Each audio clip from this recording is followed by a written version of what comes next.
Hi, it's Anne from Homegrown Fit.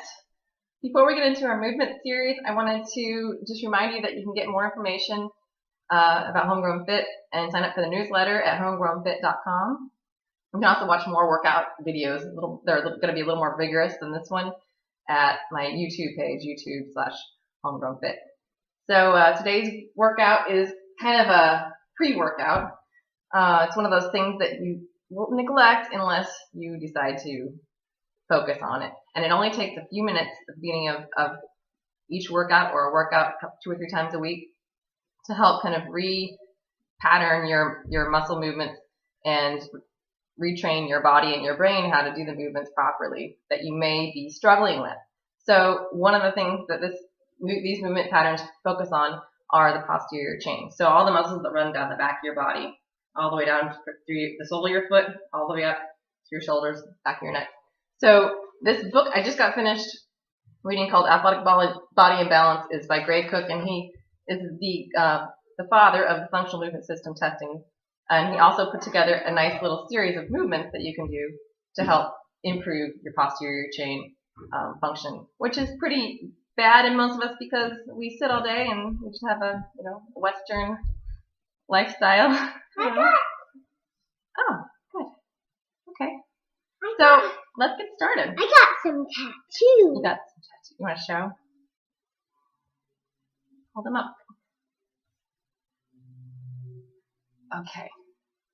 All right. So I'm going to go through some exercises. Nora, do you want to watch? Okay. So what you're going to need is just a couple things. You're going to need 2 towels rolled up, and then some kind of surface.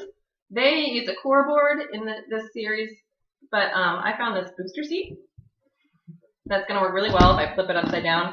Kind of has the same angle as the core board, just a little smaller. So if you can find something in your house that just props up, 4 to 6 inches off the ground and can give you a little bit of stability while you're doing the work, then that'll be sufficient.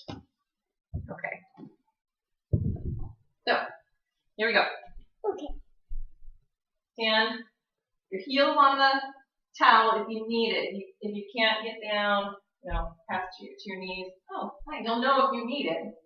If when you begin with your feet off the roll, you're hinging over, and maybe you get to here before you're going. Ugh. Okay, so put your heels on the roll, balls of your feet on the ground. Stand nice and tall. Reach overhead. Inhale. And here we go. Exhale. Hinge forward.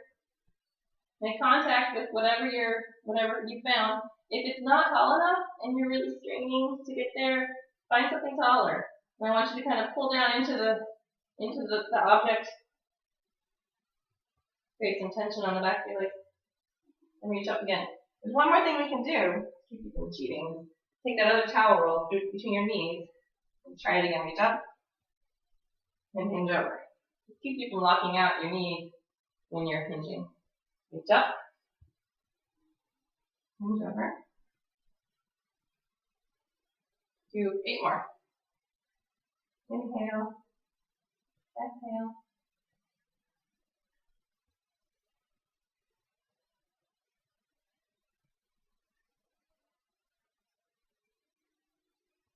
And exhale.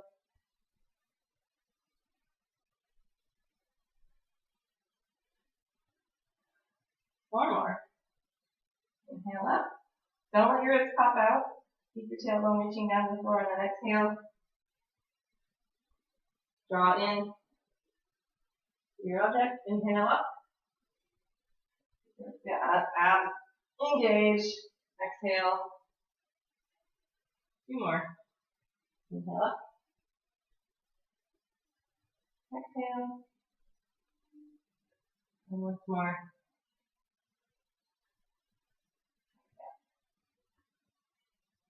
Okay, come up to standing. You can ditch the towel between your knees. You might need it actually side by side with the other one so that you have a little more space because you want your feet now a little more wider than hip width apart.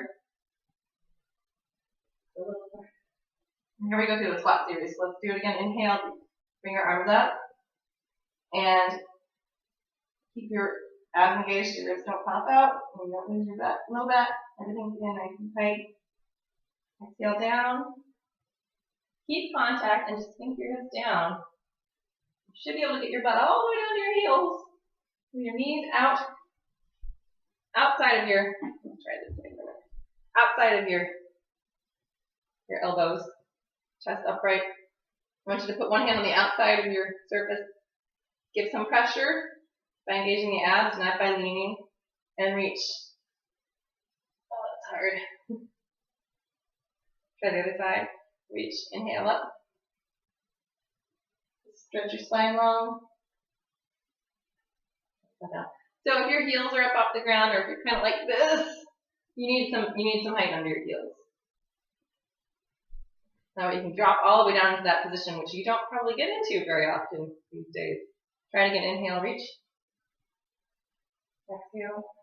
Other side. Inhale and reach. Okay. Step back with your right foot into this nice big lunge. That's easy. And then step back again to a plank position. Now drop your knees. Come back to child's pose, exhale, inhaling. So just shoot your hips back to your heels. If you are stuck about here and you're not relaxed, put this roll between your thigh and your calf. You can sit down and relax back behind. And then what I want you to do is reach the right palm up and pull down and in with your left. And then switch to turn the right palm up, pull down in the right, as if you wanted to move your object, you were pulling it toward you and down into the floor. Okay, both palms down again. Come up to kneeling and step your right foot forward again into that nice big lunge. Shoot your left heel down. And then step forward and drop into that squat again. Okay, knees outside the elbows. And this one, it's a toughie too. Reach up. Keep your shoulder blades retracted, so pulling down your back. Core engaged, feet flat on the floor. And if you look down, I'm a little bit turned out on one side. So I was kind of like that. I have a hip issue over here. So try to get your feet parallel. Turn out a little bit, maybe okay. And then press through all 4 corners of your feet and stand. Okay, that's the squat series. Let's do the lunge. It's a little shorter, actually. So, put your rolls in place if you need them. Inhale up. Exhale, pull forward. Stride the right foot back into a lunge. Keep your right hand on your object and twist. Nice big twist.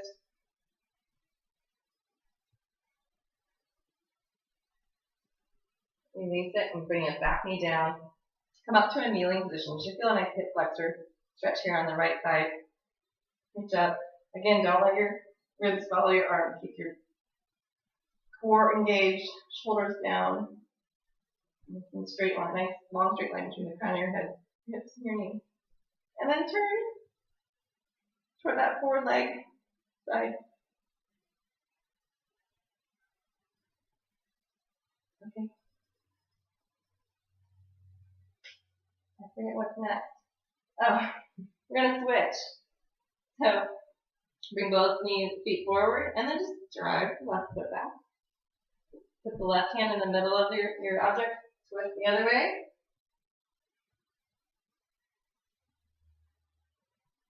Square up again, put your knee down. Stretch your hip flexor. Tuck your tailbone under. Reach overhead. Roll your shoulder blades down your back. Turn toward the forward knee.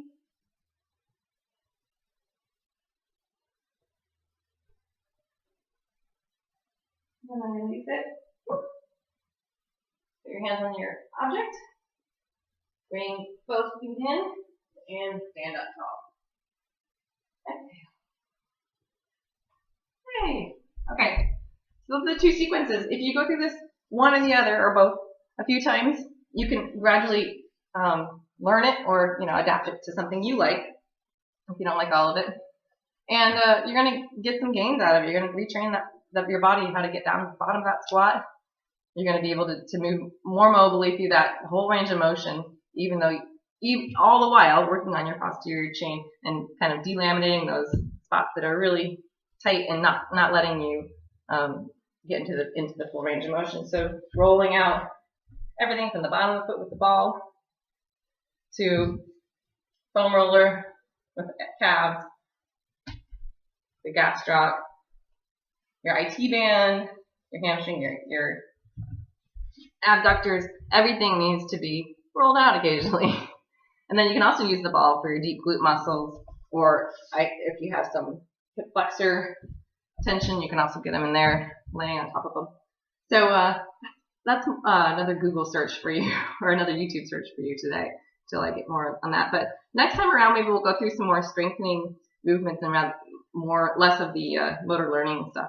So come back again, and I'll see you soon. Bye.